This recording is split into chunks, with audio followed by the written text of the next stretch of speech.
اهلا بكم اصدقائي. لما تعملي فراخ مشويه وتضيفي عليها كوبايه من الحليب يبقى اللون بالشكل ده، والريحه يا ريتكم معايا وشامين الريحه، والسوى خرافه، مستويه جدا، ريحتها حلوه قوي.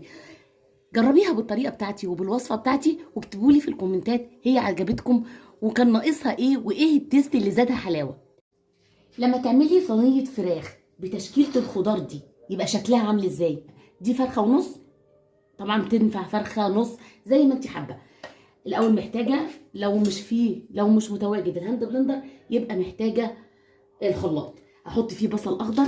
عايزه اقول لك البصل الاخضر في تتبيله الفراخ خرافه. محتاجه فلفل سبايسي اللونين الاخضر والاحمر، محتاجه بصلايه، محتاجه طماطم، ومحتاجه 4 فصوص من الثوم. هنخرط كل الكلام ده هنا وهنحرك الخضار ده كله بتست هنضيفه للفراخ المشويه، هيودي طعمها في مكان تاني خالص. خرطت الخضار كله، هضيف على الخضار ده كوبايه من الحليب، واوعي تستغربي هتودي طعم الفراخ في مكان تاني خالص. هنزل عليها بمكعب من شوربه الدجاج، وكل الخليط ده بقى هفرمه لحد لما يكون ناعم جدا.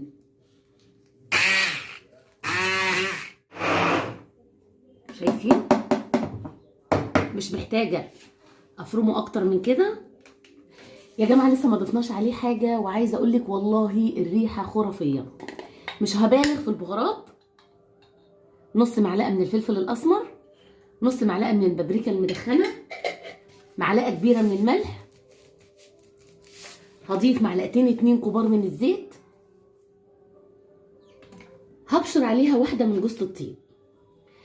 مش عايزه اكتر من كده من البهارات، لان البهارات دي كفايه جدا انها تديلي مع الحليب تيست للفراخ خرافه جدا.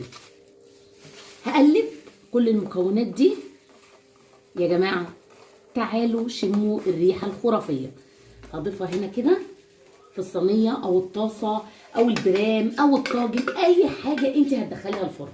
وابدا بقى الفكره الحلوه في تتبيل الفراخ والريحه الخرافيه، ان تحشي هنا، تحشي الخليط هنا كده، طبعا هو متقلب، تحشي الخليط هنا كده بالشكل ده بين الجلد وبين اللحم، وتغرقيها من الخليط وتنقعيها مده ما تقلش عن 3 ساعات. 3 ساعات متواصلين تسيب الخليط ده بالفراخ يعيش مع نفسه. بعد ما تبلتها هضيف عليها قطع من الزبده. الزبده دي يا جماعه بتديها لون وبتديها ريحه وبتديها شكل وبتديها طعم، بصي وهم. هضيف عليها قطعه من الزبده كده وهسيبها زي ما قلت لك 3 ساعات، وبعدين هقول لك قبل ما ندخلها الفرن هقول لك هنغطيها ازاي ونسيبها قد ايه في الفرن. ما ضفتش ليها اي سوائل، وشايفين كل السوائل ده ما ضفتش ليها اي سوائل خالص، وشايفين كل السوائل دي نزلت من الفراخ والخضار والتتبيله والريحه خرافيه. الزبده زي ما هي لان الجو شتا طبعا. ورقه الزبده دي انا بلتها بالميه وهغطي الصينيه بيها، هتدي للفراخ طراوه، مش هتتحرق، هتخلي الفراخ ما تتحرقش غير لما تستوي. هدخلها الفرن زي ما هي كده، هولع من فوق وهولع من تحت، هتفضل في الفرن ساعتين 2، وبعدين نشيل الورقه نديها 10 دقايق في الفرن، وبعدين تشوفي احلى صينيه فراخ بالزبده وبالحليب يكون شكلها وطعمها عامل ازاي. بعد ما طلعت من الفرن هنشيل ورق الزبده من عليها وهنسيبها تاخد لون خرافه من الشوايه، وبعد كده هوريكم شكلها عامل ازاي.